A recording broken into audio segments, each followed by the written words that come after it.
Hello guys, welcome to our own YouTube channel. Last time हमने complete कर लिया था पॉसिबल एंड वर्चुअल डिस्प्लेसमेंट और मैंने बताया था कि नेक्स्ट टाइम हम करेंगे पॉसिबल एक्सेलरेशन। ठीक है, तो पॉसिबल एक्सेलरेशन करेंगे। इसमें भी हमें पॉसिबल डिस्प्लेसमेंट वाले की हेल्प की ज़रूरत होगी। क्यों होगी पहले तो ये समझ लो, क्योंकि जो हमने इक्वेशन फॉर्म की थी पॉसिबल डिस्प्लेसमेंट की, उससे पहले जो इक्वेशन आई थी वो इक्वेशन वेलोसिटी की फॉर्म में आई थी और मैंने बताया था ये वीके करके कुछ आई थी, तो मैंने बताया था ये होती है पॉसिबल वेलोसिटी। अब खुद सोचो कि पॉसिबल वेलोसिटी को अगर टाइम के रिस्पेक्ट में डिफ्रेंशिएट कर दें, डी वी के बाई डी टी, मतलब वेलोसिटी का differentiation with respect to time, क्या होता है? एक्सेलरेशन। ठीक है, तो पॉसिबल एक्सेलरेशन, ये जो पॉसिबल वेलोसिटीज़ थी, पॉसिबल वेलोसिटीज़ को अगर तुम टाइम के साथ डिफ्रेंशिएट करोगे तो वो कहलाएगा पॉसिबल एक्सेलरेशन। तो इसीलिए हम उस चीज़ को यूज़ करेंगे। आपको क्या है कि सारे के सारे, अभी पॉसिबल डिस्प्लेसमेंट किया था, वर्चुअल डिस्प्लेसमेंट किया था, उसमें भी पहले की जो कांस्टेंट वाली टर्म थी वो यूज़ हुई थी। उसके बाद पॉसिबल एक्सेलरेशन कर रहे हैं, उसमें पॉसिबल डिस्प्लेसमेंट वाला यूज़ होगा। आगे चल के हम जनरल इक्वेशन ऑफ डायनामिक्स करेंगे, उसमें पॉसिबल एक्सेलरेशन वाला आपको पहले पूरा सॉल्व करना होगा, फिर वो होगा। तो सारे एक दूसरे से कनेक्टेड हैं ये। तो आपको क्या करना है इसके लिए कि आप एक बार पूरा का पूरा टॉपिक पढ़ ली, एक बार पॉसिबल डिस्प्लेसमेंट कर लिया, एक बार वर्चुअल डिस्प्लेसमेंट कर लिया, फिर क्या करें, उनको एक साथ रिलेट करके एक साथ लिखें खुद से, जितना समझ आ रहा है, देख के नहीं, जितना समझ आ रहा है। ये ज़रूरी नहीं कि वो एग्जैक्टली बिल्कुल सेम लिखा जाएगा फर्स्ट टाइम में ही, हाँ जितना समझ आ रहा है उतना। इससे क्या है कि एग्ज़ाम टाइम में आपको याद रहेगा कि कहाँ मिस हुआ था, ये चीज़ याद रह जाती है। ठीक है, और आप रिलेट अच्छे से कर पाओगे कि कौन सा आर्टिकल आया है तो किसको रिलेट करके हमें इसका सोल्यूशन निकालना, प्रूफ देना। ठीक है, तो मैं हमेशा यही कहती हूँ कि आप बेशक थोड़ा पढ़ो, लेकिन डेली पढ़ो, रेगुलर रहो अपनी स्टडीज़ में। अगर आप अपनी स्टडीज़ में रेगुलर हैं तो एग्ज़ाम टाइम तक कोई प्रॉब्लम नहीं आएगी। ज़्यादा नहीं पढ़ पा रहे हो, थोड़ा थोड़ा अपना एक फिक्स टारगेट सेट करो कि आज मुझे ये एक आर्टिकल करना है, बस वो एक कर लो, लेकिन करो, बीच में गैप मत दो अपनी स्टडीज़ में, be regular. So let's continue. Possible acceleration. Possible acceleration इसमें क्या है, पहले आपको वही थ्योरी लिखनी होती है, ऊपर जो इंट्रोडक्शन लिखते हैं वो लिखना कंपलसरी है, जैसे हम फिज़िक्स में लिखते थे। ठीक है, क्योंकि फिज़िक्स से ही रिलेटेड है ये सब्जेक्ट। लेकिन आप मैथ्स के स्टूडेंट हैं तो उसको मैथ्स से रिलेट करके पढ़ा करो, फिज़िक्स से रिलेट करोगे तो प्रॉब्लम आती है। हाँ, हालांकि किसी की फ़िज़िक्स अच्छी है तो आप अपना फिज़िक्स से रिलेट कर लो। ठीक, consider system of particles P के, पी के मतलब के पार्टिकल्स हैं, के मतलब केथ पार्टिकल बता रखा है, एन पार्टिकल्स है, उसमें वर्चुअल डिस्प्लेसमेंट बता रखा है डेल आर के। एफ के जो है वो कॉरस्पॉन्डिंग फोर्सेस हैं जो इस पे इन पार्टिकल्स पे लगेंगे। F1 जो है वो के P1 पे लगेगा, F2 जो है P2 पे लगेगा। ऐसे करते करते ये जो है वो कॉरस्पॉन्डिंग फोर्सेस हैं उस सिस्टम की। अगर कॉन्स्टेंट्स एब्सेंट है, हम फिजिक्स में न्यूटन का सेकेंड लॉ पढ़ते थे ना कि force directly proportional to this करके। ठीक है, और फिर ये फॉर्मेशन ले आते थे। तो वो जो हम न्यूटन का सेकेंड लॉ पढ़ते थे, जो ये होता था, वो कब होता था? जब वो कोई कंडीशन या कोई रिस्ट्रिक्शन ना हो, जब कॉन्स्टेंट्स एब्सेंट हो। ठीक है, लेकिन अगर कॉन्स्टेंट आपको गिवन है तो अलग होगा। अभी इसमें ये एम के और ओमेगा के क्या है? एम के जो है वो है मास और ये है acceleration of the kth particle. ये आप बोलोगे ए से क्यों नहीं डिनोट किया? ये ओमेगा के से इसीलिए कर रहे हैं क्योंकि पॉसिबल एक्सेलरेशन है तो अलग टर्म यूज़ कर रहे हैं, सिर्फ नोटेशन है ये। ठीक है, तो अगर कांस्टेंट नहीं है तो यहाँ तक ठीक है, लेकिन हमें तो दोनों चीज़ें दिखानी है ना। अगर कांस्टेंट्स प्रेजेंट हैं तो क्या होगा? यहाँ से पहले ओमेगा के की वैल्यू निकाल ली। ठीक है, किसी पर्टिकुलर टाइम पे, किसी पर्टिकुलर पोजीशन पे और उसकी गिवन वेलोसिटी पे, मतलब टाइम फिक्स आर के और आर के वेक्टर एक फिक्स आर के, इनके लिए क्या है, हम कह रहे हैं कि हम अगर बाई चांस ये ओमेगा के जो है वो सेटिस्फाई नहीं कर रहा है रिलेशन को, इस रिलेशन को सेटिस्फाई नहीं कर रहा है क्योंकि कांस्टेंट्स आ जाएंगे, कुछ कांस्टेंट नहीं है तो ठीक है, यहाँ तक ही है।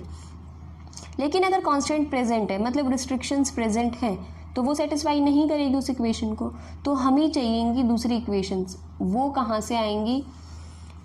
आप पीछे वाली वीडियो देखेंगे, इससे पहले वाला जो पार्ट है वो देखेंगे, जहाँ मैंने कराया था possible and virtual displacement. Possible और वर्चुअल डिस्प्लेसमेंट जहाँ कराया था उसमें मैंने 2 इक्वेशन बनवाई थी, इक्वेशन नंबर ये वाली, सेकंड और थर्ड। ठीक है, तो सेकंड और थर्ड इक्वेशन में आपको क्या करना है, इन दोनों इक्वेशंस को, एक तो ये है और एक नीचे वाली, इन दोनों इक्वेशंस को आपको करना है डिफरेंशिएट। तो डिफरेंशिएट करोगे तो इक्वेशन बनेगी ये इक्वेशन। मैं एक बार पीछे आपको करके दिखा रही हूँ कि कैसे की हुई है। ठीक है, एक मिनट, यहाँ था equation number second, this one. इसको विद रिस्पेक्ट टू टी आपको डिफरेंशिएट करना है। जब इसको डिफरेंशिएट करोगे विद रिस्पेक्ट टू टी तो क्या करोगे, यहाँ प्रोडक्ट रूल लगेगा, इसको प्रोडक्ट रूल से करो। फर्स्ट एज इट इज़ इसका differentiation with respect to T. Velocity का डिफरेंशिएशन टाइम के रिस्पेक्ट में क्या होता है, एक्सेलरेशन।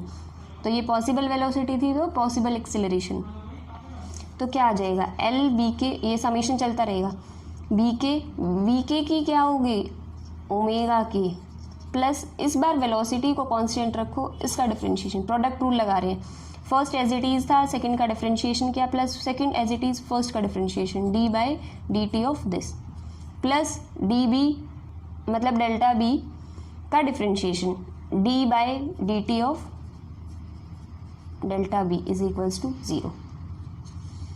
ठीक है, सिर्फ सिंपल सा ही लिखा हुआ है। यही काम आपको इस इक्वेशन नंबर थर्ड में भी करना है, इस वाले में।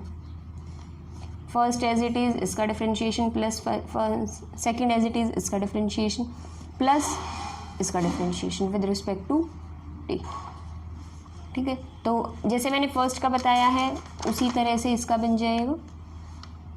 तो ये 2 इक्वेशन बनेंगी जब आप उनका डिफरेंशिएशन करोगे विद रिस्पेक्ट टू टी, बन गई। तो वो एक्सप्रेशंस जो हैं, ये जो हमने 2 इक्वेशन बनाई हैं वो क्या हैं, वो रिस्ट्रिक्शंस हैं। वो जो ओमेगा के हम कह रहे थे कि जो इसको सेटिस्फाई ना करे तो क्या होगा, तो वो जो है उस पर रिस्ट्रिक्शंस हैं, या फिर हम कह सकते हैं कॉन्स्टेंट्स हैं, कि हो सकता है ओमेगा के जो है वो इस इक्वेशन को सेटिस्फाई ना करें इन इक्वेशंस में। तो क्या करेंगे, तो वो जो कांस्टेंट है पार्टिकल्स पे वो कुछ सप्लीमेंट्री फोर्सेस लगाएंगे। ठीक है, अभी तो हमने क्या कर दिया था, एम के ओमेगा के, एक मिनट यहाँ बता देती हूँ, एम के ओमेगा के इज इक्वल्स टू एफ के, ऐसे बता दिया था। लेकिन हो सकता है कि ये भाई सेटिस्फाई ना करे ओमेगा के, तो क्या होगा कि कुछ सप्लीमेंट्री फोर्सेस जो लगेंगी वो पार्टिकल्स पे लगेंगी उस सिस्टम के। ठीक है, तो वो सप्लीमेंट्री फोर्सेस कौन सी कहलाएंगी, आर के वेक्टर। ठीक है, अगर ये दोनों बैलेंस नहीं हो रही तो इसमें ये आर के वेक्टर ऐड कर दो तो वो बैलेंस हो जाएगी। ठीक है, तो वो उसको सेटिस्फाई कर देंगे इस इक्वेशंस को। ये जो सप्लीमेंट्री फोर्स होती है वो होता है आर के, और आर के कहलाते हैं रिएक्शन फोर्सेस। जो पहले हमने जनरल फोर्सेस लेके चले थे, एफ के हम शुरू से लिखते आ रहे हैं अब तक, वो होते हैं इफेक्टिव फोर्सेस। ठीक है, तो अब इक्वेशन क्या बन गई, एम के ओमेगा के इज इक्वल्स टू एफ के प्लस आर के, effective forces plus reaction forces. ठीक है, एक मिनट यहाँ दिख जाएगा आपको दिस, ये बस थ्योरी में सारा सीन वही लिख रखा है कि ये है रिएक्शन फोर्सेस, ये है इफेक्टिव फोर्सेस जो प्री असाइंड थी पहले। ठीक है, और इफेक्टिव फोर्सेस जो है वो क्या है, टाइम की, आर के वेक्टर की और आर के डॉट वेक्टर की, मतलब पोजीशन की और वेलोसिटी की फंक्शन है। जो फोर्सेस है इफेक्टिव फोर्सेस वो टाइम का, पोजीशन वेक्टर का और वेलोसिटी का फंक्शन है। इन जनरल यही होता है। ठीक है, तो this is all about the position acceleration, possible acceleration sorry.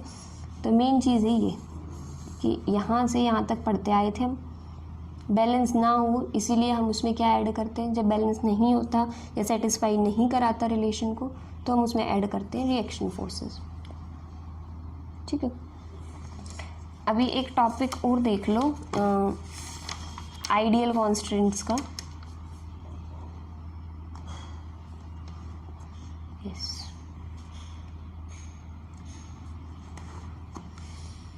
Ideal constants कौन से होते हैं, आइडियल कांस्टेंट होते हैं जब किसी भी रिएक्शन का मतलब वर्क का सम, मतलब तुम कह सकते हो जो रिएक्शन फोर्सेस तुम पढ़ के आए हो, फोर्स इनटू डिस्प्लेसमेंट होता क्या, वर्क डन एक तरह से, ठीक है। तो इस वर्क डन का सम, जितने भी वर्क डन आए उनका सबका सम, मतलब आर के वेक्टर तो एक kth पार्टिकल को रिप्रेजेंट करेगा ना, तो ये है वर्चुअल डिस्प्लेसमेंट, ठीक है। अगर किसी भी काम का किसी वर्चुअल डिस्प्लेसमेंट पे होना है और वो उनका सम जो वो क्या आ जाए 0, तो वो कांस्टेंट कहलाएंगे ideal constant. If the sum of the work of the reaction forces या reaction of constant on virtual displacement is equals to 0, then constants are called ideal constants. I hope it's clear. ठीक है। अब हमने last time पढ़ा था कि Cartesian form में इस तरह लिख सकते हैं हम इसको, x के y के z के ऐसे कर करके, ठीक है। 3n क्वांटिटीज़ थी क्योंकि इसमें x के की, y के की और z की। x वाले n कोऑर्डिनेट्स होते हैं, y वाले n और z वाले n, ठीक है। तो 3n क्वांटिटीज़ होंगी जिसमें से n इंडिपेंडेंट वन होते हैं। वो n क्या कहलाया था, जहाँ मैंने आपको पहले बता दिया था डिग्री ऑफ फ्रीडम, ठीक है। तो ये है सारा का सारा। तो 3 इसमें n जो है वो इंडिपेंडेंट वेरिएबल, तो डिपेंडेंट कितने होंगे, डिपेंडेंट होंगे इस टोटल में से उस n को हटा दो, ठीक है। टोटल में से n को हटा दो, तो तुम ये कह सकते हो कि अगर तुम इस टोटल में से 3n में से n को हटाओ तो n की वैल्यू क्या है, -3n माइनस डी प्लस जी, तो क्या आएगा d प्लस जी, मतलब टोटल कॉन्स्टेंट्स जितने थे, समझ आए? यस, तो यही सारा बताया हुआ। इसमें मेन था आइडियल कॉन्स्टेंट्स का। ये सारी चीज़ें आपको पहले ही पता थी, डिग्री ऑफ फ्रीडम में बता चुकी हूँ कितने इंडिपेंडेंट है कितनी डिपेंडेंट है, ठीक है। तो आज के लिए मेरे हिसाब से इतना ही रख लेना चाहिए, क्योंकि जनरल इक्वेशन ऑफ डायनामिक्स तब कराऊंगी जब आप सारा का सारा, या करा देती हूँ, कर लेते हैं जनरल इक्वेशन ऑफ डायनामिक्स भी कर लेते हैं साथ साथ, फिर लैग्रांज इक्वेशन करेंगे नेक्स्ट टाइम, इम्पॉर्टेंट होगी जो, क्योंकि ये पॉसिबल एक्सेलरेशन से रिलेटेड है, तो आई थिंक कर लेना चाहिए। General equation of dynamics, general equation of dynamics में क्या करना है, सबसे पहले जो अभी अभी पढ़ा है हमने पॉसिबल एक्सेलरेशन, उसको एज इट इज़ पहले सारा का सारा आर्टिकल आपको करना है, इसलिए लिखा हुआ है ये मैंने पोजीशन एक्सेलरेशन, ठीक है। तो सारा एज इट इज़ करना है। उसके बाद क्या है, यहाँ तक आ गए थे, पॉसिबल एक्सेलरेशन की लास्ट यही थी, एम के ओमेगा के इज इक्वल्स टू एफ के प्लस आर के effective forces plus reaction forces kth particle पे। तो जनरल इक्वेशन ऑफ डायनामिक्स में क्या होता है कि let the constants are ideal, ideal constant पे काम करते हैं। अगर आइडियल कांस्टेंट पे काम करेंगे तो ये चीज़ 0 होगी, बिल्कुल अब ये भी पढ़ा है, ठीक है। तो ये चीज़ 0 होगी। इसमें से क्या करेंगे, जो हमने ये है इक्वेशन 1, ये है इक्वेशन 2। इक्वेशन 1 में से आर के की वैल्यू निकालो। आर के की वैल्यू कैसे निकालोगे, इस एफ के को उधर ले जाओगे तो क्या आ गया, एम के ओमेगा के माइनस एफ के, आर के की वैल्यू आ गई, और उस आर के की वैल्यू जो आई उसको उठा के यहाँ पुट कर दो, ठीक है। तो क्या करोगे, आर के की जगह एम के ओमेगा के माइनस एफ के, डेल आर के एज इट इज़ रहा, ठीक है। इसको तुम ऐसे भी लिख सकते हो, एफ के माइनस एम के ओमेगा के डेल आर के इज इक्वल्स टू 0, ठीक है। यही कहलाती है जनरल इक्वेशन ऑफ डायनेमिक्स, ठीक है। क्या कहलाती है, जनरल इक्वेशन ऑफ डायनेमिक्स। तो बिल्कुल थोड़ा थोड़ा चेंज है। अगर ये डायरेक्ट क्वेश्चन आ रहे हैं तो क्या प्रॉब्लम है इनमें, बिल्कुल भी नहीं है, बस आपको थोड़ा सा प्रैक्टिस की ज़रूरत है। ये भी नहीं है कि ट्रिकी क्वेश्चंस आ रहे हैं या कुछ इस तरह करके। तो जनरल इक्वेशन ऑफ डायनेमिक्स के स्टेटमेंट इन्होंने नीचे दे रखी है। It states that given a system in motion at any instant of time, the sum of the works of effective forces and forces of inertia on any virtual displacement is 0. इसलिए क्या कहा है कि किसी भी पर्टिकुलर इंस्टेंट ऑफ टाइम पे जब कोई सिस्टम मोशन में है तो उनके वर्क डन का किन की सम ऑफ द वर्क ऑफ किस किस की फोर्स, कौन सी फोर्सेस का सम, वर्क का सम है इफेक्टिव फोर्सेस और फोर्सेस ऑफ इनर्शिया, ठीक है, उनका सम, उनके वर्क डन का सम। ऑन एनी वर्चुअल डिस्प्लेसमेंट, कि वो जो फोर्स इनटू डिस्प्लेसमेंट होता है तो वो डिस्प्लेसमेंट कौन सी है, वर्चुअल डिस्प्लेसमेंट। जब वर्चुअल डिस्प्लेसमेंट पे इनका सबका सम होगा, जो वर्क डन है वो अगर ज़ीरो हो जाता है तो वो इक्वेशन कहलाती है जनरल इक्वेशन ऑफ डायनेमिक्स। ठीक है, तो अब इतना हो गया। नेक्स्ट टाइम हम करेंगे Lagrange equation of first kind, then Lagrange equation of second kind. ये मोस्ट इंपॉर्टेंट है, बहुत बार रिपीट हुई है। ठीक है, सो आज के लिए इतना ही रखते हैं। Thank you guys for watching my video. If you like it please like, share and subscribe my channel. If you have any doubt, any query, you can message me on Instagram or ask your question in the comment section also. I will share my Instagram ID or my UPI ID in the description box. So thank you guys.